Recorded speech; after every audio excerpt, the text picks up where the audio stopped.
Now, this is another Aryanized form of the goddess.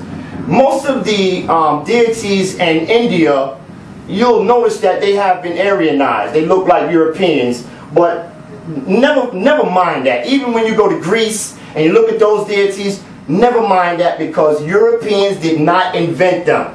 They were invented by Africans, even in Rome, because the first Romans, the first Greeks were Africans.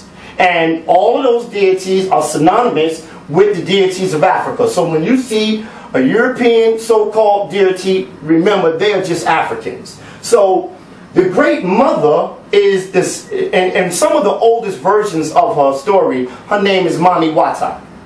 Mami Wata is the Voodoo version of the goddess, because Voodoo is the oldest spiritual system on the planet. Now, Voodoo is not what most people think it is. It is just your cosmic connection to the universe, your cosmic connection to nature. And when you are cosmically connected to nature, you are cosmically connected to Neter.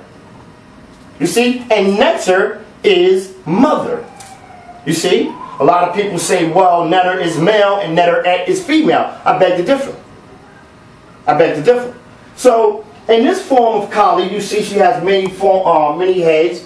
It says that Kali is portrayed mostly in two forms. The popular four-arm form and the 10-arm Maha Kali. Meaning, Maha means great. Okay? Because that's one of her names. She's the Great Mother. And the word Kali meaning black, so the great blackness. That's the mother. So, in both of her forms, she is described as being black in color, but is most often depicted as blue in popular Indian art. Her eyes are described as red with intoxication and in absolute rage. Her hair is shown disheveled, small fangs sometimes protrude out of her mouth, and her tongue is lolling. She is often shown naked or just wearing a skirt made of human arms and a gauntlet of human heads. She is also accompanied by serpents and a jackal while standing on a seemingly dead Shiva. Usually right foot to symbolize the more popular, what they call, you can't see that, that's a very hard Indian word to pronounce. I'll try the best. Da Shinamara. Right? Which means this is her positive form. This is her form where she is all loving and compassionate. When you see her left foot forward, this is the form in which she comes as a destroyer. She is not concerned with anything but destroying. Anything that is outside of the natural balance of Mother Nature is to be destroyed. You see, she don't care if you're black, white, or candy stripe. When she comes to destroy. And this is what is in popular Islamic and Christianity when they talk about the wrath of Allah, and they talk about the day of judgment and all of that. This is what they're talking about. They're talking about the earthquakes. They're talking about the earth cleansing itself, because we're living in a day and time where the oceans are oppressed, the skies are oppressed, the air, the animals are oppressed, right? And all of the sentient beings, 8,400,000,000 or 8 something like that million entities on the planet are being oppressed, even down to the mineral kingdom. The mineral kingdom is even being oppressed. We heard Dr. Sabi many a time, and my brother here, speak about inorganic plants and all of these genetically modified foods. Every facet of nature is being oppressed. And when you have this kind of consciousness going on, the body of the universe has to digest itself. It has to cleanse itself. The same like when a woman has her menstruation, she has to cleanse whatever toxins are in her body.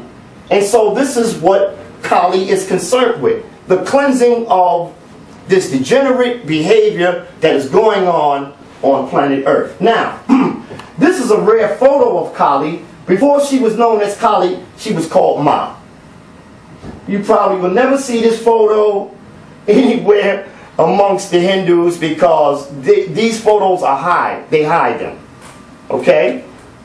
And as you can see, you see her African features, but even what's important also when you're looking at these deities is not just looking at the features, you got to look at the geometrical, the angles in which they are. Like if you look here, and then you see her arms, I want you to think about the Masonic symbol. You have the compass, and you have the square.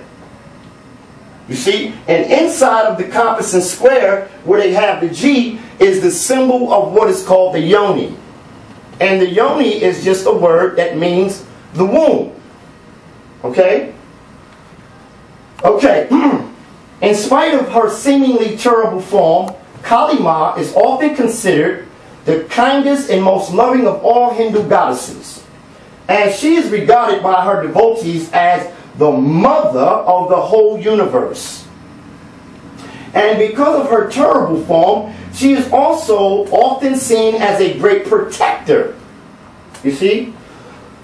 When the Bengali saint Ramakrishna once asked a devotee, why would one prefer to worship Mother over him? This devotee rhetorically replied, Maharaja, when they are in trouble, your devotees come running to you.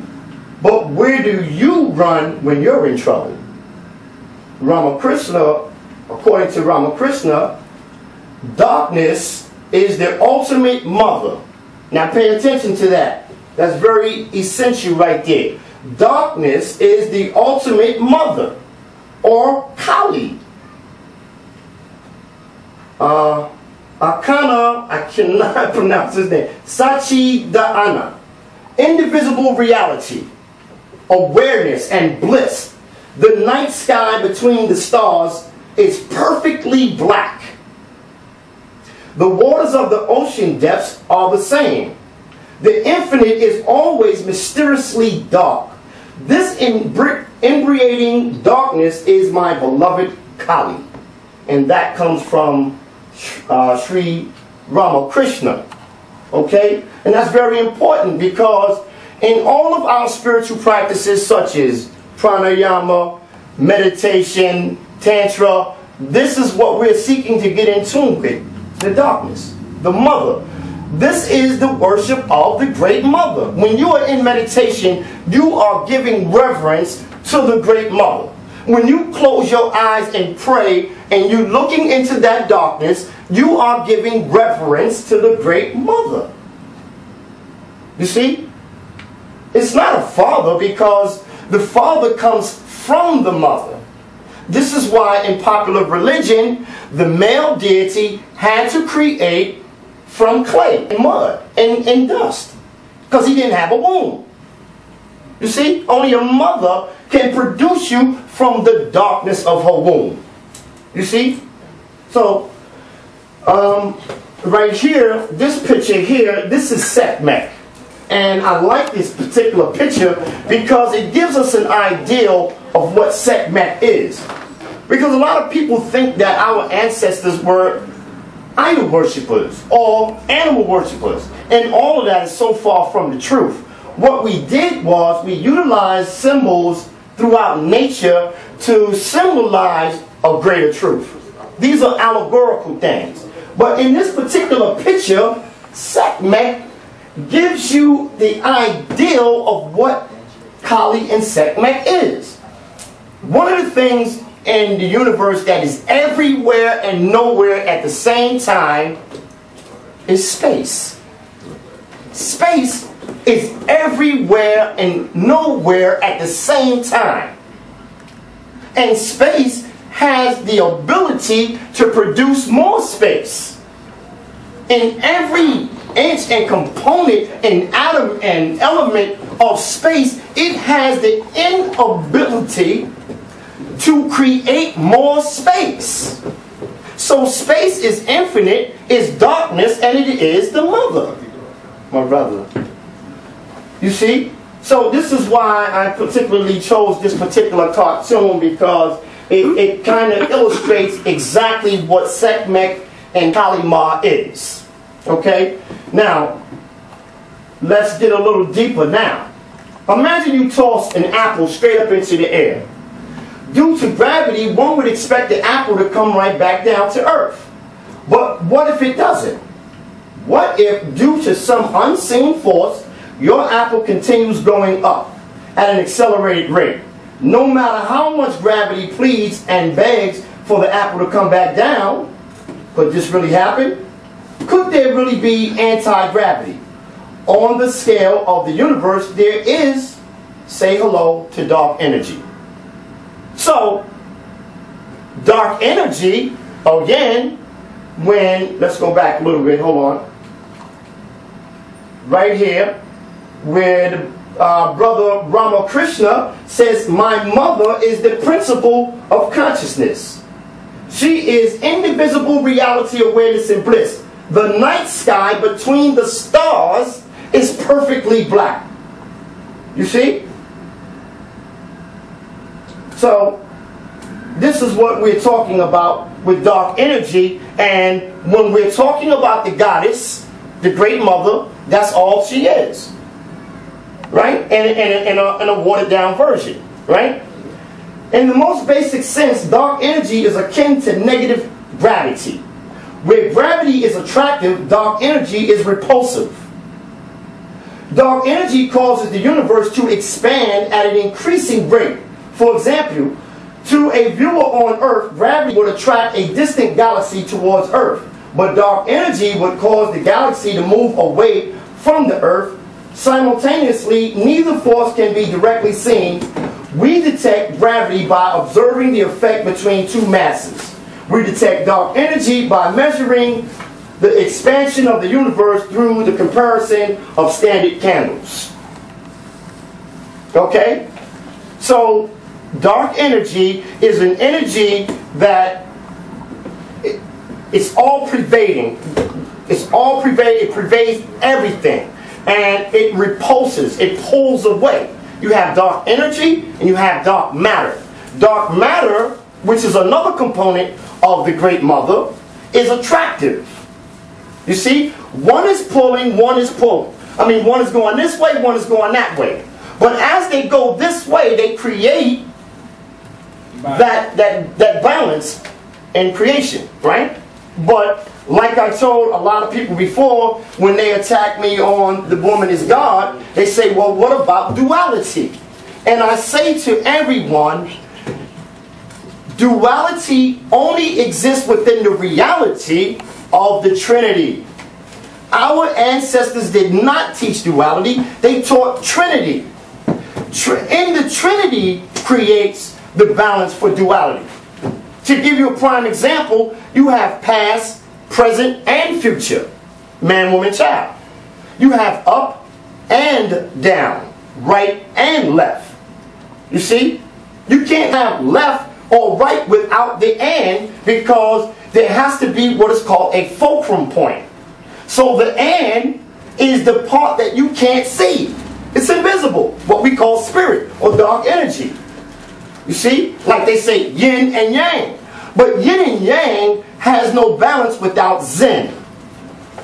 You see? So the ancestors taught a trinity and not a duality. Duality exists within your ability to go within self and get in contact with your spiritual self, your inner self. And as you balance those forces within yourself, then duality becomes the reality of your existence.